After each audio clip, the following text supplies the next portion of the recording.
Hammaga assalomu alaykum o'rtoqlar. Bugun sizlarga yana bugungi kunimni bo'lishmoqchiman. Agar video qiziq bo'lsa, videoni oxirigacha ko'ringlar. Bugun aqlli qiz bo'lib ertalab yettira turib, sekin ishlarimni qilib, maktabga tayyorgarligimni ko'rdim. Keyin adam meni maktabga tashlab qo'ydilar. Kelib, 1 soat o'tib, keyin bizlarni pizzaga olib tushib ketishdi. Pizza testlarni yechib, tavakkal qilib 4 soat shu kompyuterda tegib, miq etmasdan jimgina o'tirib, masalalarimizni yechib o'tirdik. Men charchab ketganimdan o'rtog'imni chaqirib olib, o'rtog'im boshini qotirib, miyasini achitib o'tirdim. Pizzada o'tirganimizda keyin meni yana bitta o'rtog'im bilan ko'rishdim. U bilan maza qilib o'tirdik, gaplashib. Keyin orada video rasmlarga tushib, galereyamiz to'lib ketdi.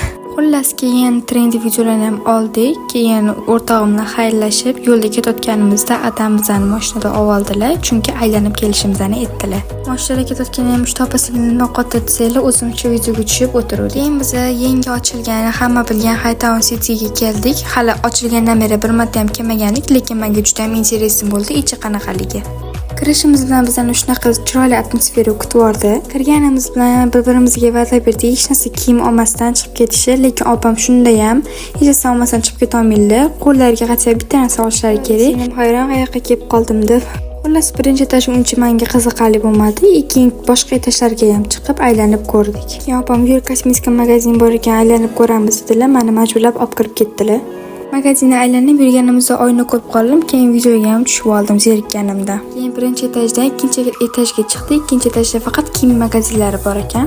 Aylanib qornimiz ochib qolganidan ovqatlanadigan joy, ya'ni 4-etajga chiqdik. 4-etajda atmosferasi shunaqa zo'r ekan, menga yoqdi. Masalan, boshqa etajlarga qaraganda chiroyliroq ekan. Keyin qornimizni to'ydirib olib, men kontent uchun ozgina videolar oldim. Sizga ham qiziq bo'lsa, menga obuna bo'lib qo'ying, sahifamga qo'yib boraman. Keyin qizlar ko'chaga chiqsak, hamma yig'ilib turibdi, nima bo'lyapti desam, ochilish bo'layotgan ekan. Adam kelib bizani olib ketdilar, keyin biz uyga ketdik, lekin qiz ishoninglar shunaqa ham charchadim, oyoqlarim og'rib ketdi yurganimdan.